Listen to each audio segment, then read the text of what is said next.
እቺ ትንሽ ሙሽራ ባሌን ታስኮብልልብኛለች። እኔ ፈርቻለሁ ስላልነበር ምንም የተፈጠረ ነገር የለም። ቆይ ለምንድን ነው የምልሽ የማይገባሽ? ቆይ ዳዊትን ሉሊት ጉድ አደረገችው። ሉሊትና እንዲሁም ደግሞ የሔዋን ወንድም ዳዊትን ወጥመድ ውስጥ አስገቡትኝ። ዳዊት ያላሰበው ከባድ ችግር ውስጥ ገባ። እንዲሁም ሮዛም ደረሰችበት፣ ተፋጠጡ። ዳዊትም በፍጹም ይህን ነገር እኔ ላደርገው አልችልም በማለት ይመልስላታል። ሔዋንም ሁሉንም ሰማች። ሔዋንም ራሷን መቆጣጠር አቃታት። ዳዊት ሉሊትን ደፈራት። ይህ ደግሞ ለሷ በጣም ከባድ ነበር። ሉሊትን እንደ እህቱ የሚንከባከባት ዳዊት ከሌላ ሰውም ሆነ እንዲሁም ደግሞ ሉሊት ሌላ መጥፎ ችግር እንዳይደርስባት ሲጠብቃት እንደነበረም ሁላችንም እናውቃለን። ዛሬ ግን በዳዊት ተደፍሬያለሁ በማለት ክስ አቅርባበታለች። ይህንን ዳዊት በጣም ለሱ ከባድ ነበረ። ቆይ ይሄ ደግሞ ምን ማለት ነው በማለት እንዴት ነው እኔ ነኝ ወይ ይሄ ሁሉ ነገር ያደረኩት በማለት እሱ በተኛበት ዳዊትን ማጥመር ስለፈለገች ዳዊትን የምታጠምድበት ምክንያት ይህን ነገር ካላደረግሽ ዳዊትን እገለዋለሁ ይላታል። ሉሊት ደግሞ ዳዊት ከሚገደል ታስሮ ቢቀመጥ ይሻላል በማለት ይህን ውሳኔ ወስናለች። እናም በተደጋጋሚ ናሆም ያገኛታል። ናሆም የሔዋን ወንድም ሉሊትን በተደጋጋሚ ተገናኝተን ዳዊትን ተባብረን መጣል አለብን ይላታል። ሉሊትም ወንድሜን እንደዚህ በፍጹም ላደርግ አልችልም ብላም ትለዋለች። ይህን ነገር ካላደረግሽ ምርጫ ሰጥሻለሁ፣ ምርጫው ደግሞ ራስሽ ትመርጫዋለሽ ይላታል። እንዲሁም ሉሊት ምንድነው እሱ ምን ለማድረግ ሞክረ ነው ብላም ትጠይቀዋለች። ይኸውልሽ ይህን ነገር ካላደረግሽ ግን ደግሞ ዳዊትን እገለዋለሁ፣ በህይወትም አታገኘውም ብሎም ይላታል። ይህንን ስትሰማ ሉሊት በጣም ነበር የጨነቃት። ዳዊት ምንም የማያውቅና የዋህ እንደሆነም ታውቃለች። ምስኪኖች ከጎናቸው ሆኖ እንደሚያግዛቸውና እንዲሁም ደግሞ ብዙ ነገር ሰዎችን መርዳት እንደሚፈልግ ነገር ግን ደግሞ ምንም አይነት ተንኮል እንደሌለበትኝ ታውቃለች። እናም ዳዊትን ይህንን ወንጀል እንዳደረገው አድርጌ ምንም ማድረግ አልችልም፣ ዳዊት ከሚሞት በህይወት መኖር ይሻላል ብላም ሉሊትም ይህን ነገር ነበር የመረጠችው። እናም ዳዊት ቆይ ግን ምንድነው ችግሩ? ይህንን ነገር እኔ በፍጹም አላደርግም ብላም ትለዋለች። ይህን ነገር ወደድሽም ጠላሽም ማድረግ አለብሽ፣ ይህንን ካላደረግሽ ግን ከባድ ችግር ነው የሚፈጠረው ብሎም ናሆም ያስደነግጣታል። ሉሊትም ምርጫዋን አድርጋለች። እናም ዳዊት ደክሞት በተኛበት ሰዓት ምንም አይነት እንኳን ልብሱን ሳያወላልቅ ነበር የተኛው። ነገር ግን ደግሞ እሷ ቀጥ ብላ ነበረ ወደ መኝታ ቤቱ የገባች። ዳዊት ምንም ነገር አይሰማም። ሉሊትም ከተኛበት ከጣገቡ ሄዳ ትተኛለች። ዳዊት ስለደከመው ምንም አይነት ነገር ይፈጠር የሚያውቀው ነገር የለም። ሉሊትም ያሰበችውና እንዲሁም ደግሞ አላማዋን ማሳካት እንዳለባትኝ ዛሬ ነው ብላም ወስናለች። ይህንን ነገር ስታደርግ ግን በጣም ከባድ ነበረ እየተሰማትና እንዲሁም ደግሞ እያዘነች፣ ነገር ግን ደግሞ ማድረግ አለባት። እናም ሉሊት መጨረሻ ላይ ግን ያደረገችው ነገር ዳዊት ስር ሄዳ መተኛት ነበረ። ከተኛችን በኋላ ዳዊት ግን ምንም አይነት ነገር እንቅስቃሴ አልነበረውም። እናም በጣም ትጮዋለች። በምትጮበት ሰዓት ዳዊት ከእንቅልፉ ይነቃል። በጣም ይደነግጣል። ሲነሳ ግን ደግሞ ሸሚዙ ተከፍተዋል። በጣም ደነገጠ። ቁልፉን መዝጋት ጀመረ። ምንድን የተፈጠረው ምን ሆንሽ ብሎ ሉሊትንም ጠየቃት። ነገር ግን ደግሞ ሉሊት ምንም አይነት መልስ የላትም ነበር። በጣም ታለቅሳለች። እናም ድምፅ ስለሰማች ሮዛ ወደ መኝታ ቤት ትገባለች። ስትገባ ግን ደግሞ ሉሊት አልጋ ላይ ሆና እያለቀሰች ነው። ዳዊት ደግሞ ሸሚዙ ተከፍቶ ወይም ደግሞ ሸሚዙን እየዘጋ ትደርሳለች።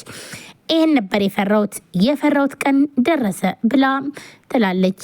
አንተ የማትረባ ነህ፣ እንዴት ታደርጋለህ በማለት ይህን ነገር እንዴት ተፈጠረ ብላም ትጠይቃለች።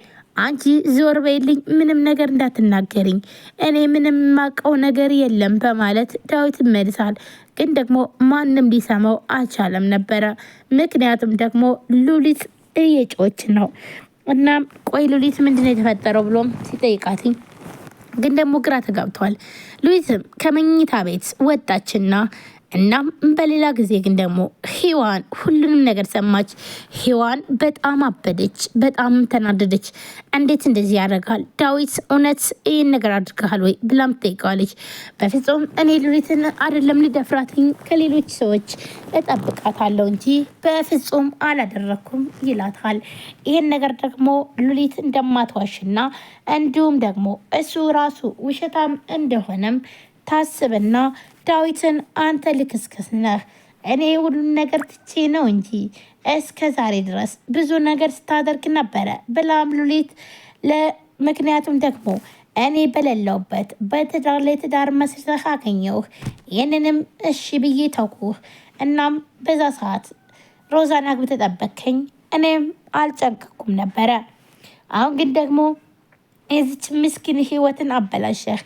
እኔ በጣም የሚያሳዝነኝ ነገር አንተ እንደዚህ መንዘላዘል ሳይሆን እቺ ምስኪን ልጅ ህይወቷ መበላሸቱን ነው። የእሷ ነገር ግን በጣም ያሳስበኛል ብላም ትናገራለች። እባክሽን ሔዋን ተረጂኝ፣ በፍጹም እኔ ይህን ነገር ላደርገው አልችልም ብሎ ይላታል። ይህን በሚላት ሰዓት ግን ይህን ነገር አድርግሃል፣ ስለዚህ አላምንም ብላም ሔዋንም ጥለው ትሄዳለች። እናም ሉሊትም በጣም ይቅርታ አድርግልኝ ብላ ትላታለች። አንቺ እኮ ምንም አላደረግሽም፣ ምንም አላጠፋሽም፣ ስለዚህ ለምንድን ነው ይቅርተው ብላም ትላታለች። እናም በቃ አላቀምሽኝም ማለት ነው ብላ ሉሊትም ሔዋን ትጠይቃታለች። ስትላትም በፍጹም ሉሊትዬ አንቺ እኮ ፈልገሽው አይደለም፣ ስለዚህ የአንቺ ግን ፍትህ ያስፈልግሻል ብላም ትላታለች። አው ዳዊትን መክሰስ አለብኝ ብላም ትላታለች። ይህንን በምትላት ሰዓት ዳዊት እንግዲህ እንደሚከሰስና ለህግ እንደሚቀርብም ሔዋን ታውቃለች። ነገር ግን በሰዓቱ በጣም ስለተናደደች ዳዊት የፈለገ ገደል ቢገባ ምንም አልመሰላትም ነበረ። እናም ሉሊትም ወረቀቱን ለዳዊት ሰጠችው። ዳዊት ምንድን ነው ብሎ ወረቀቱን በሚያነበት ሰዓት ግን የክስ ወረቀት ነበረ። ዳዊት ደፈረኝ የሚል ነበረ። ዳዊትም በጣም ተናደደ፣ በጣም አዘነ። እውነት ሉሊት እኔን ደፈረኝ እያልሽ ነው ብሎ ይላታል። ሉሊት ግን አንገቷን ቀርቅራ ልብሷን በፌስታል ይዛ ለመሄድ ተነስታለች።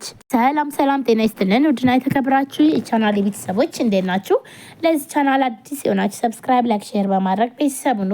ቤተሰበናችሁ ወንድሞቼ ከልብ ነው የማመሰግነው። ውድ ቤተሰቦቼ እንግዲህ ዛሬም በአዲስ ቪዲዮ መጥቻላችኋለሁ። ትንሿ ሙሽራ ቀጣይ ክፍል ይዤላችሁ መጥቻለሁ። ሁላችሁም ቪዲዮ ላይክ፣ ሼር፣ ሰብስክራይብ እያደረጋችሁ ስለምታበረታቱኝ ከልብ አመሰግናለሁ። እንዲሁም ገና ዛሬ ቻናል የምትከታተሉ ካላችሁ ሰብስክራይብ አድርጋችሁ የደወል ምልክቷን መጫናችሁን አትርሱ። በየጊዜ በየሰዓቱ አዳዲስ ቪዲዮዎችን ይዘን እንቀርባለን። ከእናንተ የሚጠበቀው ላይክ፣ ሼር፣ ሰብስክራይብ እያደረጋችሁ እንዲሁም ሀሳብ አስተያየታችሁን ኮሜንት ላይ በማስቀመጥ ነው። ውድ ቤተሰቦቼ እንግዲህ ዛሬም እንግዲህ ይዤላችሁ መጣሁት። ሉሊት እንግዲህ የማይባል ነገር አድርጋለች ማለት ነው። ይህን ነገር ደግሞ ያደረገችው ለዳዊት ደህንነት ሲባል ነው። ዳዊት ደፈረኝ ያለችበት ምክንያት ሉሊት ምን ቢሆን ነው? ምክንያቱም ደግሞ የሔዋን ወንድም በጣም ስላስፈራራትና እንዲሁም ደግሞ ናሆም ብዙ ነገርና ዳዊትን ከምገለው፣ ስለዚህ በዚህ ነገር ወንጅለሽው እስር ቤት መግባት አለበት ብሎም ይላታል።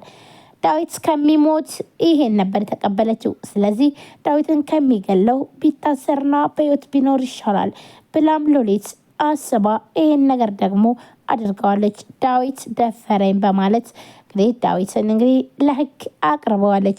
ዳዊትን በጣም ነው ያዘነው። ምክንያቱም ደግሞ ምንም በማያውቀው ሰዓት ተኝቶ ያለ ነገር ግን ደፈረኝ በማለት ይህን ነገር ስታደርግ ግን ደግሞ በጣም ነበር የከፋት።